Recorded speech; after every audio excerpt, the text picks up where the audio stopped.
মানে দেখো যে নিচের তো পাটটা ঢুকিয়ে দিছে না? দুইটা পাট সবসময় মাথা সমান রাখতো। এই যে উপরেরটা ঢুকিয়ে দিতেছে তাই না? ওই দেখছো কিভাবে কি করে একটু খেয়াল রাখবো সবসময়। এই যে এই সুতাটা যখন রোলার ভিতরে দেই তাহলে আর কোনোদিন জাম বাঁধবো না। হ্যাঁ।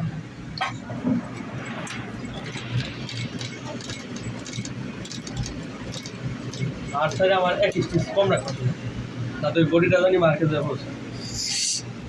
কি বলছে বুঝছো? যারা যারা না বুঝছো তারা যারা দেখছো কিভাবে বডি ঢুকতেছে। আমার এই মারটা মিলাইতো, সাইডে যে মার আছে নিচে দেখছো যে মারগুলো করা আছে। ওই যে তারপর ইউকের যে গ্যাপটা 100% ঠিক রাখতে হবে। ইকুর গ্যাপ কোনটা দেহে দিয়ে আঙ্গুল দিয়ে? ইউক না ওটা মার করে দিচ্ছে। মার্কেটে দিচ্ছে না? আর এই যে মিডলের মারটা 100%। এই যে মিডলের মার ব্যাগরাজের মধ্যে না? ব্যাগরাজে দেখছে।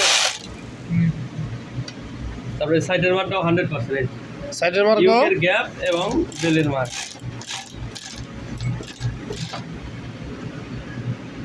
তারপর লাস্টের মারটা দেখবা যে কোন পর্যন্ত আছে। এই যে লাস্টের মারটা এই জায়গায় মিলতো। তাহলে আমার বেলটা একটু শর্ট আছে, তাহলে কি লাস্টের মার কিভাবে মিলাইবা? বেলটা আমার একটু টানতে হবে।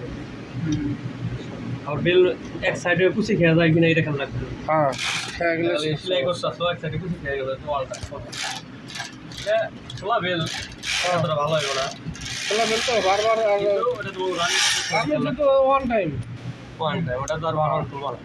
তারপরে দিয়ে বডির মানে সমস্যা আছে না। এই যে দেখছো মিডল মিলছে, দেখছো? ওকে, এই যে মিলছে। মিলছে না? হ্যাঁ, এখন এই যে ইউকের যে গ্যাপটা, ওই গ্যাপটা দেখো কিভাবে মিলে। এই দেখছো এই যে মিলে গেছে। 19-20 ওটা ব্যাপার না, এটা বুঝতে হবে। 19-20 এটা তোমরা বুঝবা, তারা বুঝবে।